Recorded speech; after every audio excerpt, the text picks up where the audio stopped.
and becoming a candidate or supporting a candidate by being on their committee. Here we have Ron Cenkush running for state senator in Craig Price District. Here we go.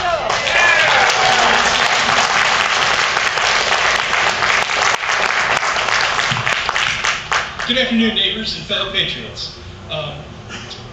Thank you for the time to have me come out and speak today.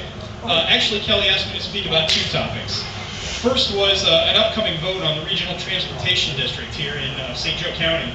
And the second, of course, is how you can get involved in putting government back in its place. So I'll start off with the Regional Transportation District. A new state law attached to the budget this year requires St. Joe, Lake, Porter, and LaPorte counties to vote on the creation of a Regional Transportation District. I want to take a common sense look at what has been proposed and ask you to consider the facts. If this bill passes, there'll be a 0.25% increase on our income tax again. Okay? Yep. This increase will serve to benefit only those counties that do not already have bus service, which means St. Joe County gets to bear the burden for buses in other counties. Empty buses. Empty buses, exactly. On top of this is expanding the South Shore, which has no apparent need for expansion, at least in St. Joe County. How about free enterprise? We already have some private companies in the area that help with our transportation issues, like United Limo. They're scaling back operations due to current economic issues.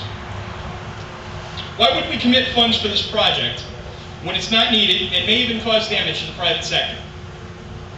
And just how long do we all believe that this tax will hold at 0.25%?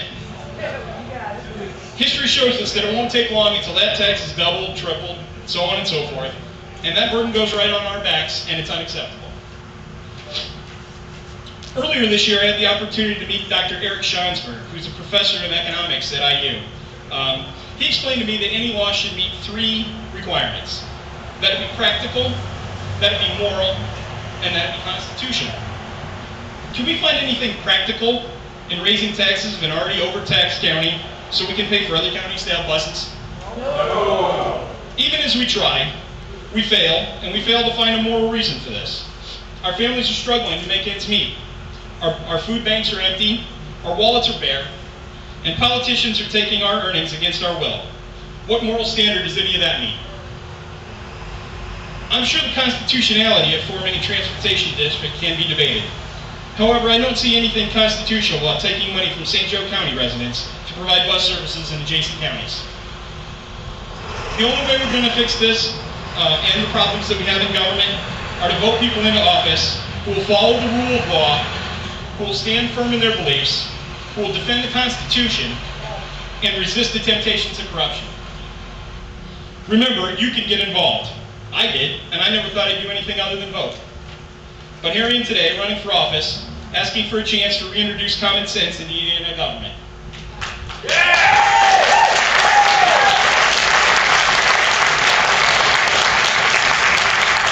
If you truly want to get involved, start by assessing your strengths and your skill sets.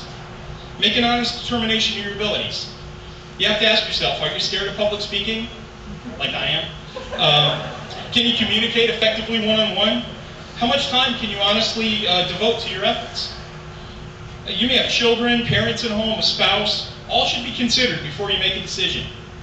If you find that you do have time and the support of your family, be sure not to overcommit yourself, because your family should come first. After all, that's what we're all out here for, correct? Yep. If people who are going to be candidates need all kinds of help. They need campaign managers who must have organizational skills. They need treasurers who must be trustworthy and honest and good with money, if there's any of those people left. They need fundraisers, people who can beg for a few spare dollars. They need volunteers who can go door to door, help design websites, get people to the polls on election day by making telephone calls. So there's lots of things that can be done.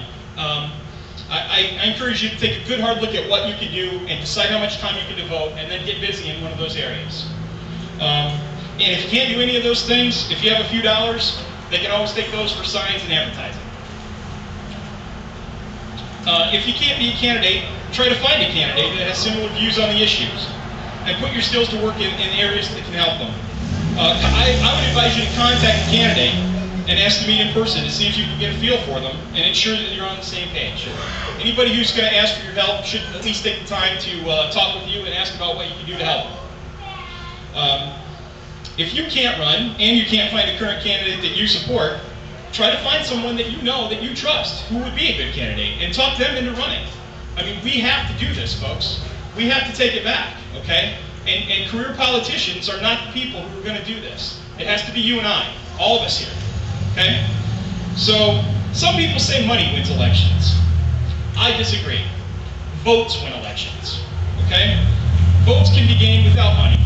They can be earned with good ideas, honesty, integrity, and hard work. There are people that are working hard to bring common sense back to government, but they need your help. So please do what you can. Thanks to everyone for having me come out this evening. Good luck with your efforts. Keep up the hard work, and don't forget to vote no for the RTD on November 3rd on the special election. Okay? Thanks, guys.